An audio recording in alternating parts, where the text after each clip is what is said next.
what James just said. He said, if the Lord wills, we live. I don't even know if I'm going to live to see the problem turn into a problem. But I'm already making it a problem. And it's a problem for myself now. The details. Leave the details to him who takes care of those. Instead, you ought to say, if the Lord wills, we'll live and do this or do that. That statement is not some religious slogan.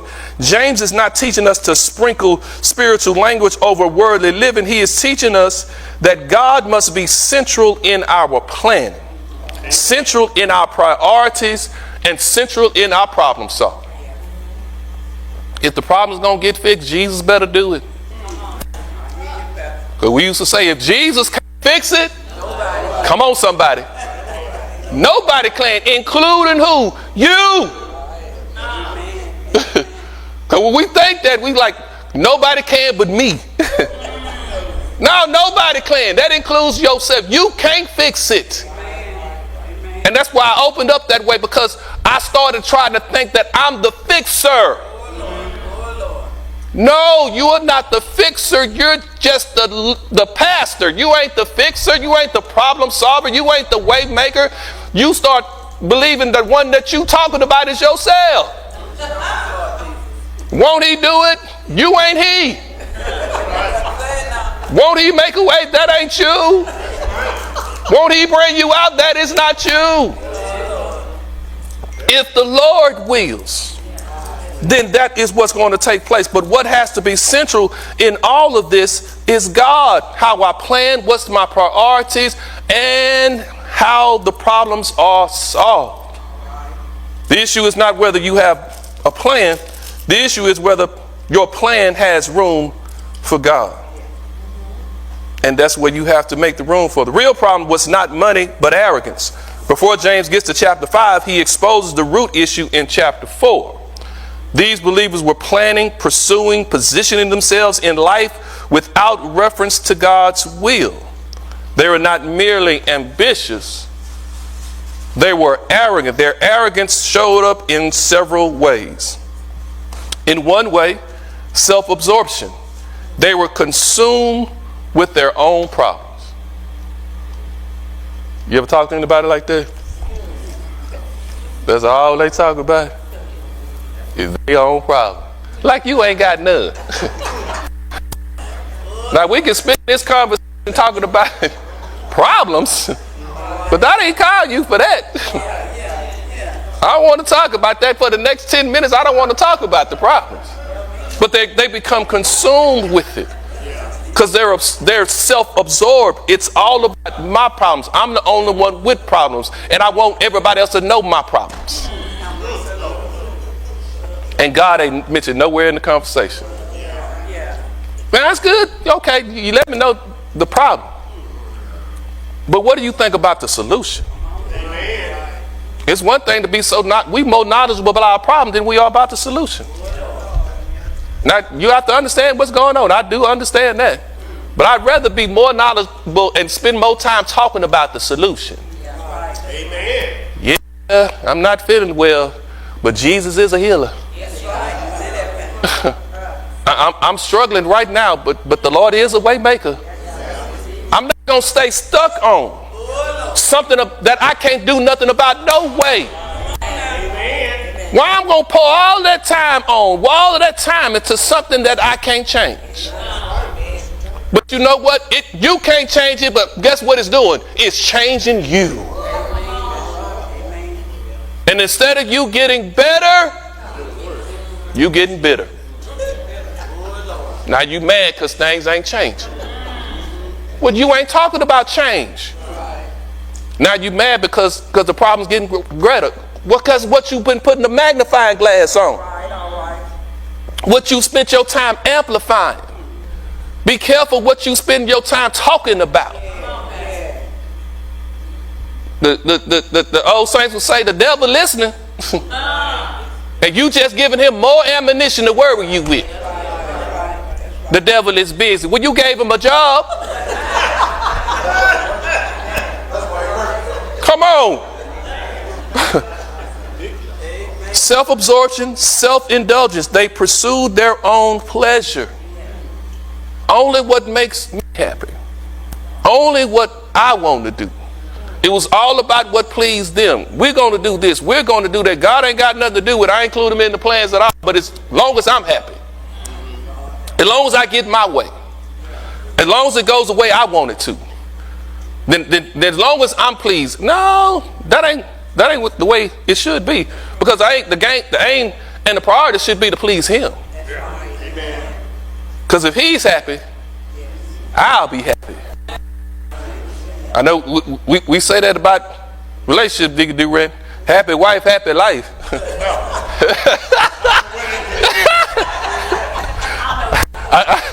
I said that the teacher see I'm gonna try to start something. Pastor, you being messy. But the saying may be better of happy Lord, happy life. If the Lord is pleased, then my life will be taken care of. I don't have to be absorbed with, I don't have to be just indulgent of self-absorption, self-indulgence, self-justification. They explain away their disobedience. Ain't accountable for nothing. Ain't responsible for nothing. Well, the reason why I did it was because what had happened was I wouldn't have did it if they wouldn't have. You did it because you wanted to. And now you even madder because you got caught doing it. Own up. Confess. Free yourself. Go ahead, D. Pastor, some years ago, I got into it with a fella and I lit into it. I just tore into it. And a good friend of mine in Paris, I said, you in Paris? I wouldn't have done it if that fella hadn't done what he did. The Paris looked me straight in the face and said, do not quit lying. You did what you did. Because you wanted to do it. Because that's the kind of person you are. Matter of fact, you happy he did what you did, so you can. I know he just did it, so you can do what you did. And I thought to myself, I said, that is I. I didn't have to respond like I did. I used that as an excuse to jump out there. To jump out there in the middle of the street. Let me go and crash out. That's what I was looking for. Come on in. And sometimes we do look for opportunities to do that. Yeah, I did. People be looking for opportunities to say, I told you so. Yeah. You didn't listen to me. I tried to tell you. Yeah. If you would have just learned what I told you, we be waiting for that opportunity, boy. But I stopped looking for that opportunity. I really have. I tried to. But just like I told you so, it could be the other way around. Sooner you be in the same thing. Oh, look who didn't listen to their own advice. Who didn't listen to their own wise counsel. Now what you got to say? Lastly, there's self-deception. They convinced themselves they were fine when they were really spiritually sick. I'm good. That's y'all that got the problem. I'm all right. I'm fine. I ain't the crazy one. All of y'all are. I ain't the one that ain't got good sense. That's just all y'all. But if you thought like I thought, we wouldn't have a problem. It's deception. I'm always right. I ain't ever wrong.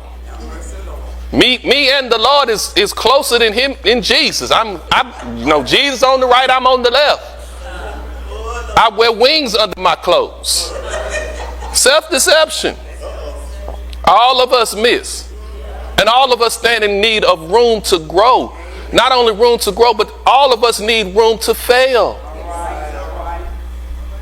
Because to the degree that you allow someone to fail is to the same degree that you will allow them to succeed. You got to give people room just to do that. That's why I'll be like, go ahead, take out, go ahead, do it. I'm going to give you room. I'm going to let you see what it's like. That is what sin does when it is not checked by the word of God and the Spirit of God. Sin always turns the soul inward. A person begins with concern about legitimate problem, but instead of taking that problem to God, they start trusting their own wisdom, trusting their own strength, and trusting their own resources. And all of that sooner or later fails. And you're left frustrated. You're left angry. You're left embittered. And people, you know, they look at you and think, oh, there go bitter Betty. There go sorry Sally. Because now you get labeled with.